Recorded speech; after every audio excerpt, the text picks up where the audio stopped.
Chamber UK is joined today again by Katy Jon Went, a social justice champion who has spoken about issues concerning gender identity, sexuality, diversity, and inclusion, to discuss the implications of the Labour Party's plans to modernise and reform the UK's gender laws, to remove indignities for trans people and protect single-sex spaces. Following our last discussion, which addressed how the findings from the CAS review signified that the trans community had been let down, our first question is, given the historical challenges highlighted by the CAS review, do you believe the proposed changes to the gender recognition process will effectively address the past shortcomings? Yes and no. And we've been discussing possible changes to the Gender Recognition Act now for 6 or 7 years. And the very proposals have kicked off much of the kind of the toxic debate for the last 6 or 7 years.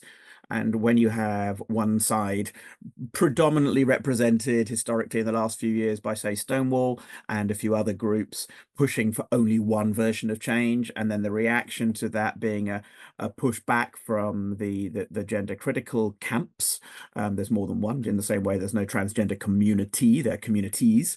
But the pushback has been everything from, no, the Gender Recognition Act needs to be reformed in this way or got rid of completely.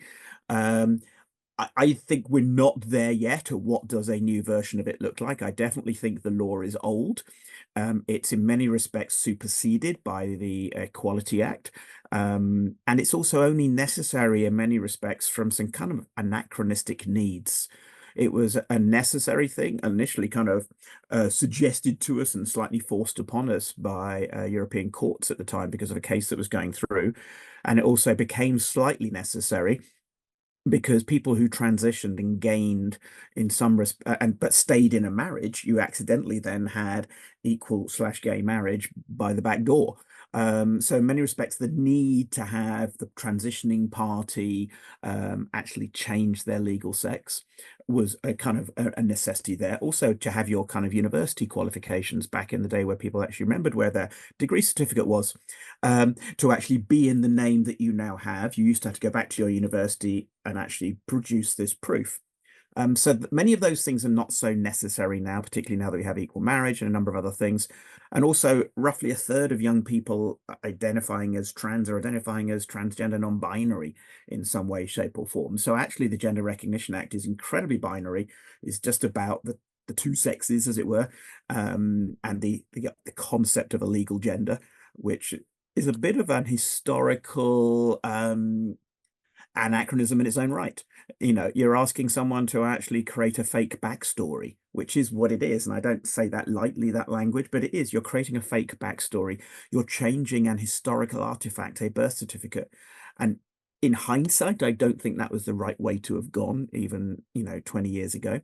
So to do it differently, but to do it differently in the environment that is so toxic now, it could result in it being completely undone or completely improved in a way that is really going to annoy some other groups in society. And by annoy, I mean intersect, impact, interact with. And those are discussions that we should have in a way that Keir Starmer actually said, in a dignified way. And he's been accused of being a weather vane in the last few days, going this way and that with it. And is he just like saying the things that people might want to hear and trying to appease all parties? Well, actually, trying to appease all parties in a society is exactly what a leader has to do. Because you don't actually get to be doctrinarian and say, we are doing this. You have to take the electorate with you. You have to take your own party with you. You have to take a broad church with you. And that means taking all the kind of the overtly trans inclusive MPs with you and the Rosie Duffields. You have to take them with you. So trying to some extent, negotiate with your own party and with the electorate, what does the future look like? And to negotiate with the trans groups and the gender critical groups, the pro-women groups. I mean, trans people should be pro-women too, and don't get me wrong. And gender critical groups should be pro the Equality Act. So trying to do that dignity and respect. I would rather, though, without revealing my own political bents, I would rather we had that discussion under a Labour government than under the last one because of the way things were being framed. So I think it's I don't think it's the right answer, but I think it's the beginning of a better question. But I do think to a degree, this whole flipping of the 2 years things and the 2 year call-off period, that instead of having 2 years before you get a gender recognition certificate, of which only 2% of the trans population were even asking for, flipping it to, hey, you can get this really easily, and then you've got 2 years to change your mind afterwards. I think that's equally the wrong way about going it. That is like making access to a complete legal substantive change, but giving it away like Smarties and then saying, hey, you can call off. I think that's flipping the horse and the cart, and in fact we need to think of a different vehicle altogether. Yeah. Yeah, and you mentioned, just building on your statement about toxic environment. So a lot of the argument has kind of, on the opposing side, has revolved around, well, actually, this is going to create more backlash. So for people who are worried about women's rights and their safety, like you say, both sides should support each other. But people have used this argument against trans rights and consequently further demonized the trans community. What's your opinion on that in terms of single sex spaces? Sorry, just to clarify. The thing is, single-sex spaces are protected in the Equality Act. People who transition are protected in the Equality Act. They intersect. And the very nature of, and we've got this whole kind of language muddle over sex and gender. We shouldn't be afraid. I mean, this has been the other thing that the politicians have fumbled over for the last couple of years. You know, can we say the P word, V word, cervix word, and all these other words, and who possesses them, and the rest of it? Biology is biology. Get over it. In the same way that Stonewall's campaign, where some people are trans, get over it. I think we should say we're all biological. Get over it. You know, humans are male and female predominantly in that sense of the word. Even intersex people are still predominantly a male or female pattern on which there are some variations of sex characteristics. So we shouldn't be afraid to accept that biology is real. But we also should be living in an age of humanity and decency and dignity, and freedom of expression and bodily autonomy to identify, to change, to be radical how we want, but with, you know, sensible kind of wise adult decisions. I do agree, you know, with the CAS review that holistic approaches have to be taken to young and teen voices on transgender, etc. Because you know, doing something that is a permanent change to yourself needs a degree of lengthy reflection, which is why, again, this 2 year calling off period after a kind of an emotive sudden change of gender is still the wrong way round of doing it, and reducing it to only one medical sign off is also the wrong way. I still think you need two sign offs. I mean, it's anytime you get one sign off, you have the chance of it being someone completely anti or completely pro with no kind of secondary balancing argument. And I think two sign offs is still healthy. Where we need to be able to try and return to healthy debate and discussion, which is how laws are ultimately made and how laws are reformed, and how, when laws happen and then people go, oh, we didn't think about that, the law of unforeseen consequences. And that is what some of this is. Both the Equality Act and the Gender Recognition Act are a law of unforeseen consequences. You go back 10 or 20 years, there was much more solidarity between a broad range of feminists and a broad range of LGBT anti voices. And now there's so much internal fighting, kind of caused in part by the kind of unforeseen consequences of these laws, of activism, and of having what I would call placard politics. You know, when you just start yelling adult human female and trans women are women at each other, that's not a discussion, that's not a debate. Even if each side believes those things are true, and one is biologically true and one is kind of psychologically, emotively, even ideologically true. You know, there are ways and compromises. I mean, to me, I would compromise with, hey, trans women are trans women. You know, hey, we can all agree on that. Even if, and then we can all agree that to be a trans woman, you have to be a man first. So you can still do the biological and the gender identity. But even once you can get past the language that is separating people, can we get back to what does it look like to create a society which has safe spaces for everyone? Yeah. And what does safe spaces for everyone look like? I think it means that in some spaces, women have a right to preserve their spaces. Women have a right to the things that they have fought for. And where some of those spaces choose to be inclusive, that should be overtly advertised. This is a trans welcoming, trans inclusive space. And where others say this is a explicitly single sex, female only space, that should mean what it says on the tin as well. And in other situations, particularly if we're going to be trying to include also non-binary and people at various stages of transition, we need to come up with more third spaces without it being a gender neutral space, as has been the case in, say, some theatres and art spaces and universities, where the third space overrides the women's space and say, oh, well, we can't change the men's because they got urinals in it, so we'll change all the women's to gender neutral. So there's now men's and gender neutral. So women who fought for things have lost what they gained historically anyway.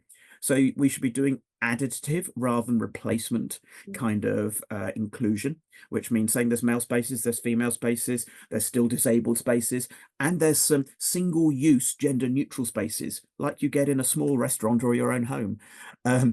And I think we need to have some different solutions rather than make it a battle between two solutions. Is there a third solution that can keep everyone happier? I don't think you'll keep everyone happy, but everyone happier. Yeah. No, yeah, great, thank you. And just like in response to the general argument that like you touched upon the statistic of what was it 2% of the population identifies as trans, and people have said, well, okay, well, more than half of the UK is female. So does prioritizing trans rights mean overlooking the majority? To what extent do you think that is at all a fair claim, and how would you respond to that?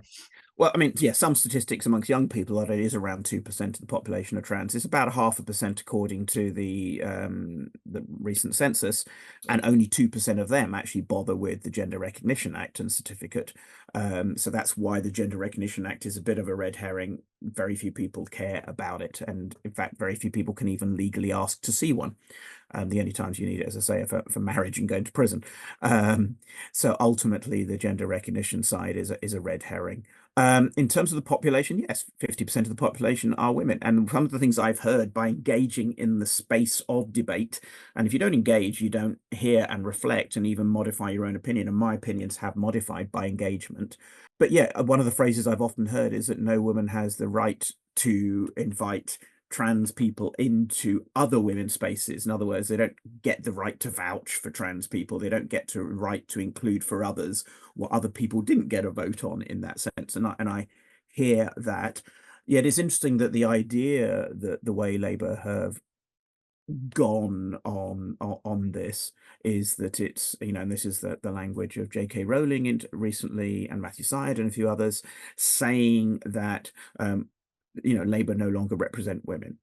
Well, 60% of people under 50 are planning on voting Labour as women, and another 20% are voting Lib Dem and Green, who have even more trans inclusive policies.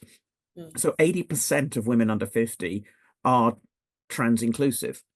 So the idea equally that gender critical women speak for all women is as untrue to an extent as the idea that trans inclusive women can vouch for all women or vouch for their trans friend, etc. So it's always going to be a little bit messy how we handle that. I think yeah, we've definitely seen things move in directions the last 6 years. I think it's particularly interesting to look at how many really kind of strong trans activists there are and how many really strong gender critical pro-women activists there are. I mean, I don't like the use of the phrase pro-women is interesting, and J.K. Rowling's used it in the last week saying I'm not anti-trans, I'm pro-women. Well, as I say, I think every trans person should be pro-women too, and that pro-women means also being willing to understand and have empathy with women who feel they are having their gains pushed back on, their spaces felt or made unsafe. And I respect that and have a lot of respect and understanding and empathy towards those who've experienced sexual violence, and actually should have those safe spaces. But everyone has the right to feel safe, and that's the real key thing. So what does that look like? How can we re-ally to create safe spaces for everyone? And in doing so, actually suddenly think, hey, in many respects, we're on the same side again. The way it has become toxic and completely polarized makes it look like that can't happen. If Labour can find potentially in government a space to reconvene that conversation, to invite different parties to the table, to have some rules of decorum and dignity and behaviour around how we engage with each other, then we can perhaps reboot what tried to happen in 2016 odd, 2017 odd, when everyone started saying no debate. We obviously got to realize that no debate backfired, and instead we need to have some debate without it being a bun fight. Wow, well, great. That was really insightful. Thank you so much, Katie.